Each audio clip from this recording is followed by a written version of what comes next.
आजच्या पहिल्या प्रश्नाची सचिनजींपासनं सचिनजी, आज जो कोर्टाने निर्णय दिलेला आहे तो आपल्याला अपेक्षित होता का आणि या निर्णयाचा आपल्या पक्षाला, आपल्या आघाडीला फायदा होणार आहे असं आपल्याला वाटतं का? तर पहिली गोष्ट अशी की खऱ्या अर्थानं जे आज सर्वोच्च न्यायालयाने शब्द वापरले ते निश्चितपणे या सरकारला शोभणारे आहेत.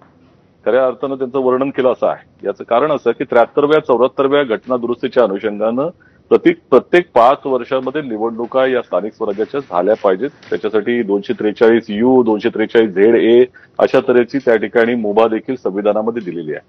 आता ह्या 3 वर्षांमध्ये सातत्याने हे टाळलं गेलेलं आहे, हे तुम्ही लक्षात घ्या.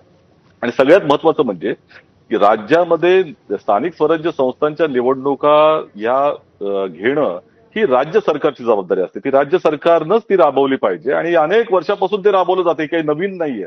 त्यामुळे ज्या पद्धतीनं मे महिन्यामध्ये सर्वोच्च न्यायालयाने जो निर्णय दिला त्याच्या अनुषंगानं 4 महिन्यामध्ये या संदर्भामध्ये सगळी प्रक्रिया पूर्ण झाली पाहिजे होती, ती झाली नाही.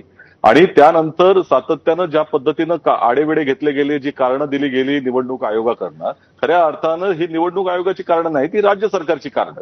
आणि त्याच्याही अगोदर ही जी केस जेव्हा सर्वोच्च न्यायालयामध्ये चालली होती त्याही वेळेला राज्य सरकारच्या वकिलांनी कशा पद्धतीनं ही वेळ काढूपणाचा प्रयत्न केला, हे पुढे ढकलण्याचा प्रयत्न केला. याचा अर्थ असा येतो की राज्य सरकारला निवडणूक घेण्याची इच्छाच नव्हती. त्याचं कारण आहे ते घाबरलेले आहेत आणि त्यामुळे सातत्यानं 2022 पासून ह्या पुढे ढकलल्या गेलेल्या आहेत. केशवजी,